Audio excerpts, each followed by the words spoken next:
Alors, Marie est une Congolaise qui vivait en France et qui, au cours d'une de ses descentes en Afrique, dans son pays d'origine, le Congo démocratique, a fait la rencontre de ce monsieur. Ce monsieur qui plus tard allait être son mari. Donc, ils se sont connus là-bas, ils se sont accordés. C'est comme ça qu'elle a fait monter le monsieur. Une fois que le monsieur arrive, pour un début, tout se passe bien. Sauf qu'avec le temps, il présente des excès de colère. Avec le temps, il sort de ses gonds un peu du n'importe comment. Alors, plusieurs fois déjà, les voisins et les amis, ils avaient déjà constaté des signes de violence de sa part. Mais elle disait, autant pour moi, Marie disait toujours, non, ça va, c'est les petits bobos de couple. Il n'est pas si dangereux que ça, en fait. Ça arrive souvent s'il est énervé et tout ça. Bref, vous l'avez compris, elle trouvait des excuses à son bureau. Étant dans cet état d'esprit, Marie, au grand jamais, n'a eu à appeler à l'aide, du moins à insister sur la lettre. Certes, elle avait à déposer des demandes de mesures restrictives et tout, ce qui n'a pas vraiment été suivi, donc ils étaient toujours là.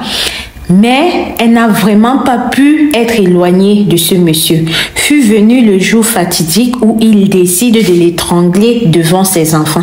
Mais avant ça, il y avait déjà plusieurs red flags que même si c'est que Marie ne parlait pas, même si elle ne le disait pas à ses proches, eux-mêmes ils voyaient. Comme j'ai vu dans le reportage, il y avait des photos où elle était à l'hôpital, l'œil au Benoît vraiment bien cogné. Mais personne vraiment n'osait affronter ce monsieur-là parce que paraît-il au pays, il faisait des arts martiaux et tout, donc pour dire la terreur que ce monsieur pouvait installer. Voilà aujourd'hui, suite au décès de Marie, la population congolaise est vraiment retournée du fait que malgré tant d'ordonnances restrictives qu'elle a eu à déposer, aucun acte n'a été fait pour la tenir éloignée de son bureau. Alors, cette histoire nous rappelle encore à quel point les femmes, à quel point le féminicide est intense ces derniers temps d'ailleurs. Donc voilà une femme qui est partie en Afrique chercher un homme ramené ici sans savoir que cet homme-là devait être celui-là qui devait causer sa paix.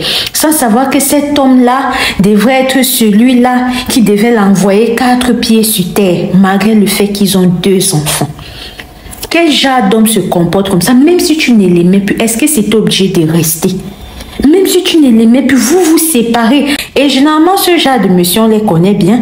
Ils doivent souffrir d'un complexe d'infériorité. Et pour passer les nerfs, il faut bien qu'ils se disent que c'est en cognant leur femme, leur copine que ça passe. Ça ne passe pas. Quand vous êtes inférieur, vous êtes inférieur.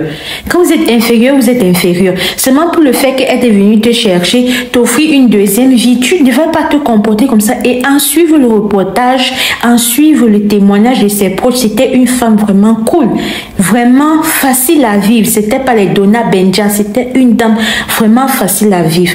Alors, chers abonnés, voici encore une fois de plus un cas où la femme succombe parce que son mari, quand ce n'est pas les membres qui sont découpés, quand ce n'est pas qu'on a percé quoi que ce soit, c'est que c'est 4 pieds sur terre. Levons-nous.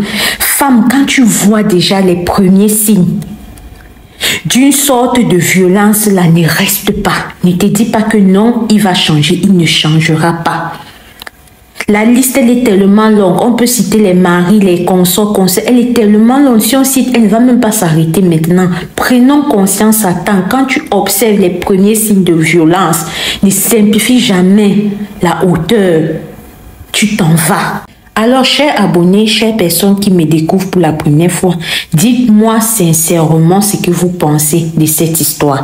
Dites-moi sincèrement si ceci était la meilleure manière de montrer sa reconnaissance à cette femme-là qui allait la chercher. La mère, laissons même aller, qui allait le chercher. Laissons même ça, la mère de tes enfants.